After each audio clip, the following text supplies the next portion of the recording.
2026ஆம் ஆண்டு ஆடி மாதத்தில் மேஷ ராசியினர் ஏரிஸ் கடைபிடிக்க வேண்டிய ஆன்மீக வழிபாட்டு முறைகள் மற்றும் பரிகாரங்கள் கீழே கொடுக்கப்பட்டுள்ளன.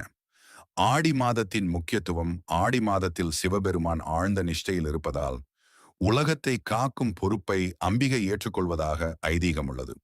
இது தட்சிணாயன புண்ணிய காலத்தின் தொடக்கமாகவும் பார்வதி தேவி, பூமாதேவி, மீனாட்சி மற்றும் ஆண்டாள் போன்ற தெய்வங்கள் அவதரித்த மாதமாகவும் போற்றப்படுகிறது. மேஷ ராசிக்கான வழிபாட்டு முறைகள். மேஷ ராசியினர் தற்போது 7.5 சனியின் தாக்கத்தில் இருப்பதால் இந்த வழிபாடுகள் அவர்களுக்கு பெரும் ஆறுதலை தரும். வழிபாட்டு நேரம். ஒவ்வொரு செவ்வாய்க்கிழமையும் மாலை சூரிய அஸ்தமனத்திற்கு பிறகு விளக்கேற்றி அம்பிகையை வழிபடுவது மிகவும் விசேஷமானது. அம்மன் உருவம். உக்கிரமான தெய்வங்களை தவிர்த்து காஞ்சி காமாட்சி, மதுரை மீனாட்சி, லலிதா பரமேஸ்வரி அல்லது திரிபுர சுந்தரி போன்ற சாத்வீக வடிவில் உள்ள அம்மன் படங்களை வழிபட வேண்டும். பூஜை பொருட்கள். வழிபாட்டின் போது சிவப்பு நிற மலர்களை, தச்சுப்பூ அல்லது இட்லி பூ சமர்ப்பிக்க வேண்டும். விளக்கேற்ற ஆமணக்கு எண்ணெய் அல்லது நெய் பயன்படுத்துவது சிறந்தது. நைவேத்தியம். அம்பிகைக்கு சர்க்கரை பொங்கல் நிவேதனம் செய்து வழிபட வேண்டும். மந்திரங்கள் மற்றும் பாடல்கள். மேஷ ராசியினருக்கு ஏற்படும் தடைகளையும் தாமதங்களையும் நீக்க அபிராமி அந்தாதியை பாராயணம் செய்வது அவசியம்.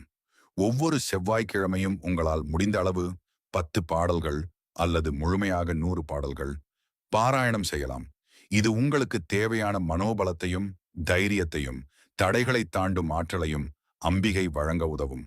பௌர்ணமி சிறப்பு பரிகாரம். ஆடி மாத பௌர்ணமி அன்று அம்பிகைக்கு சிவப்பு நிற புடவை மற்றும் தாழம்பூ குங்குமம் அடர் சிவப்பு நிறம் தானமாக வழங்கி வேண்டிக் கொண்டால் உங்கள் துயரங்களும் இன்னல்களும் நீங்கும். தவிர்க்க வேண்டியவை. மேஷ ராசியினர் தங்கள் சுபாவத்தில் சில மாற்றங்களை செய்து கொள்ள வேண்டும். கோபத்தை கட்டுப்படுத்துதல். மேஷ ராசியினரின் மிகப்பெரிய பலவீனமே கோபம்தான். இது அவர்களின் நற்பண்புகளை மறைத்துவிடும் என்பதால் கோபத்தை தவிர்க்க வேண்டும். நிதானம். பதற்றம் அடைவதையும் மற்றவர்களை கடிந்து பேசுவதையும் தவிர்த்து மன அமைதியுடன் செயல்பட வேண்டும். கோபம் வரும் நேரங்களில் தண்ணீரை குடிப்பது அல்லது அமைதியாக இருப்பது போன்ற உத்திகளை கையாளலாம். Start typing. 1. Gemini notebook can be inaccurate. Please double check its responses.